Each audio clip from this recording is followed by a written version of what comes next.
Welcome back to Figure Depot. Today we're taking a look at the RoboCop figure by PlayArts Kai. This is the 1.0 version. It is the movie version from the 2014 film. It is for ages 13 years of age and up. Fantastic looking figure, very large figure. I have the NECA 7-inch scale, which you can see over here. And then I've got the old school one of the ones I had as a kid. And then we've got the little 6-inch version. I think Jada Toys maybe, or Spin Master actually put those out. And then I think Jada or Spin Master, I can't remember, did these motorcycle little versions here. Just little gimmicky stuff. But yeah, we're gonna look at the scale of all of these in comparison to this one, of course, and then some other figures from different lines. This does have the old shoebox package with the window. You can open it up and see the bio there inside, and then see the figure displayed and all his little parts and pieces. And it has RoboCop, PlayArts Kai there. This is about a 9-inch tall figure, 8-9-inch tall figure. Here you see product shots. You get the 3.0 version as well in this series, which was the all black suit, and then this one is going to be the silver suit, of course, silver and black, which is an homage back to the original 87, but with a few tweaks, of course, in design. And then there's also the original in this same series, kind of their take on it. He's a bit slender and not quite as bulky and blocky as he appeared on the film. I think NECA and McFarlane did a much better job of getting the proportions right on that one. But on this one, I think that PlayArts Kai did a really great job. So anyway, we'll take a look at it. Bottom, not much going on. So, and not much going on the top. Let's get him open and see what's inside. Inside, we do have our double clamshell, and then we have this kind of like a blister bubble on top of the card back here for the display stand.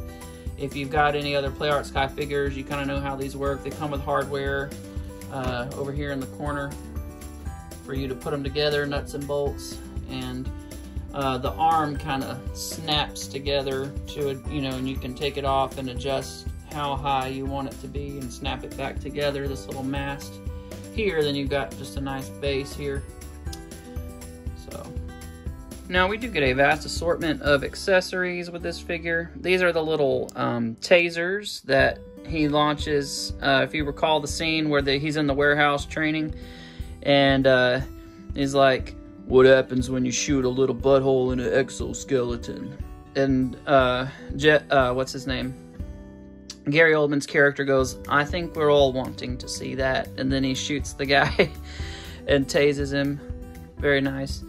We get all these components here. If you recall the old NECA figure, you just pushed a button and he had a little spring-loaded holster that popped out of the side of his leg.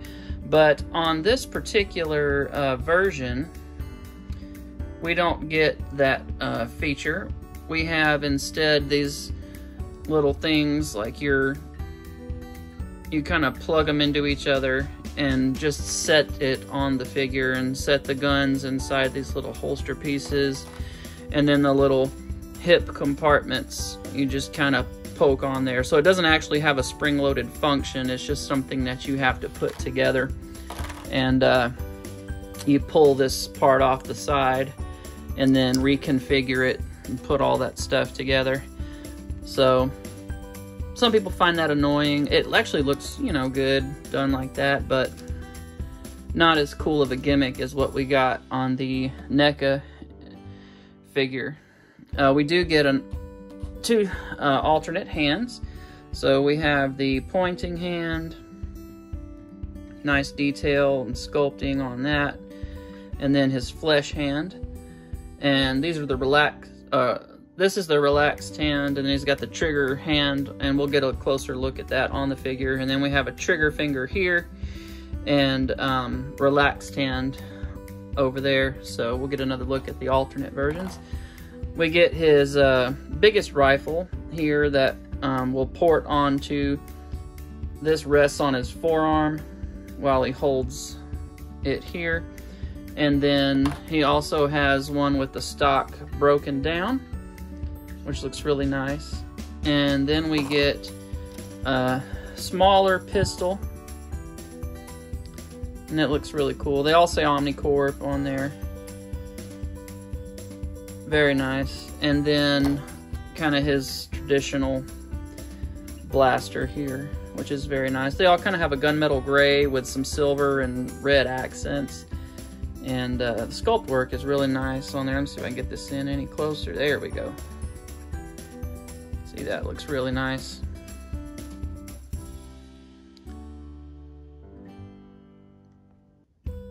Very, very cool. The silver on this guy is beautiful. It's got a nice gloss on the silver parts, and then kind of a matte and satin combination on the black components, but it is absolutely beautiful. Head sculpt's really nice. Fantastic detail. I really like the look of this RoboCop. I know some people are hardcore, no, only the OG, but I really actually like this design. I think it looks very nice, and they've certainly executed it well. All the fine details on there are just absolutely stupendous. This is kind of a little floating piece here to cover all the joints and everything. And the rest of it just looks fantastic. A lot of great detail on this figure, and it has a lot of nods to the original, just in terms of the overall design, with just some slight variances and differences. But yeah, I think it looks fantastic. Would have been cool if they'd had a light up feature and you could light his visor up. That's something that it does not do, which would have probably been pretty cool. Got a lot of cool detail down in here, all the little pistons and stuff. Lots of really nice detail. This is a beautiful figure. I really, really like it.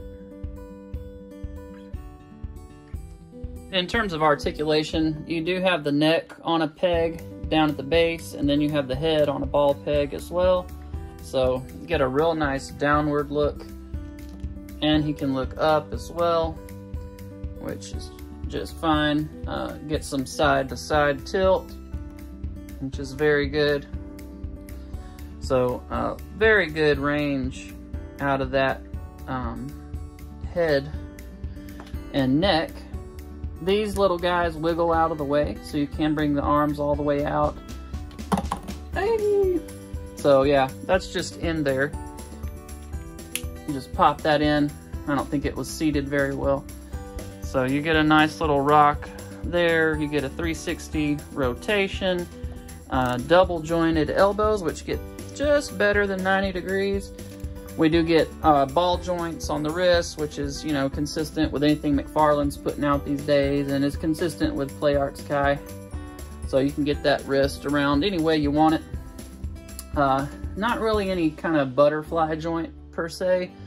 You just kind of get a slight wiggle here. And then the legs do go out very far. Just, you know, as far as he ever would as a character. Kick forward, really nice. Kick back, really, really good. Double jointed knees.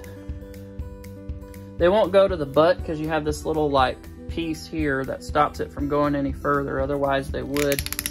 Then we have ball hinges on the ankles as well, so you know, they'll pivot and hinge around all kinds of different ways.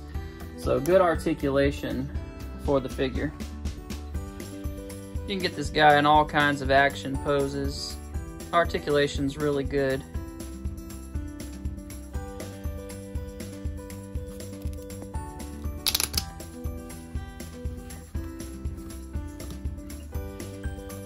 There's really, your imagination is the only limit to what you can do with this guy. Let's look at some size comparisons. So here's a look at them, all the ones that I have in my collection, side by side. And we've got our PlayArt's Kai. It's about a 8.5, 9-inch scale. Then we've got our 7-inch NECA. Then we've got this one here that was the little kid movie figures, and he does not articulate. He's molded with that bend in his arm. He might have a slight knee bend, and he's pretty much just got like 7 or 8 points of articulation. The sculpt on it was really nice, and the paint work looked good, and he does have the little light up feature with his eyes, so not a bad little figure for a kid to play with, and he looks alright on your shelf if you have some other, you know, 5.5, 6 inch scale figures. And then of course I got my classic one over here who also lit up, but the battery's dead, so I'm gonna have to replace the battery. I went to test it before recording and it was kaput. And then I've got this little guy. I just thought he looked cool. This is the him on his little motorcycle, and the figure on there is fixed in that position, so he's pretty useless aside from here on the motorcycle. But anywho, here he is with a DC Multiverse Killer Croc Build-A-Figure and the Diamond Select Toys Immortal Hulk, also known as Rampaging Hulk, because he looks nothing like the Hulk from the Immortal Hulk comic run. The head sculpt is all wrong, but a fantastic figure and definitely worth. I recommend getting all 3 of these. These are great figures, all 3 of them. Here he is with Marvel Legends Warpath, which is a very hefty size Marvel Legends figure, so you can see how much larger he is. And then Bane Collect and Connect Build-A-Figure, which is again a good beefy figure. Here he is next to a McFarlane Red Hood and Nightwing, and you can see much larger than they are. I've been going through my collection in a vain attempt to find a figure that actually scales with him. I thought maybe the Brave Star toys might. They were pretty big, but he actually is even larger than they are. Overall impressions, I really love this figure. It's a fantastic figure, looks great, photographs well, and I highly recommend it. It's very nice. They're expensive and they're hard to find, so good luck if you're after one. This guy is not quite as expensive as the classic one, the 87. It's up around $300, $400, $500, I think, depending. This guy got lucky, sold some stuff, and got a little bonus from a buddy of mine, thank you Bilal, that I found this guy for $100 with $35 shipping, so I jumped on it because I hadn't seen him under $200 in a long time. So yeah, but I highly recommend it. It's a great figure, looks fantastic. The sculpting is phenomenal. The paintwork is beautiful and nice and clean and sharp. And I did not get this guy, you know, with the intention necessarily of doing a bunch of like figure photography, because I really don't have anything else in this scale.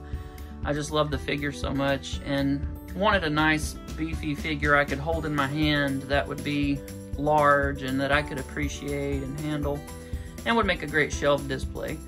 And as you can see, he does not need his display stand in order to stand up. All the joints are ratcheted, so that's fantastic. I don't remember if I covered in the articulation section, he's on a ball joint here for the torso. I think I forgot to mention that joint, but yeah, you know, he's just fantastic. Highly recommend it. If you want it in your collection, definitely track it down. I think it's worth it. Thank you all so much for watching. Be sure and check out my other action figure reviews and action figure photography and custom work, other things I got going on over there on my Instagram. And I'll see you next time.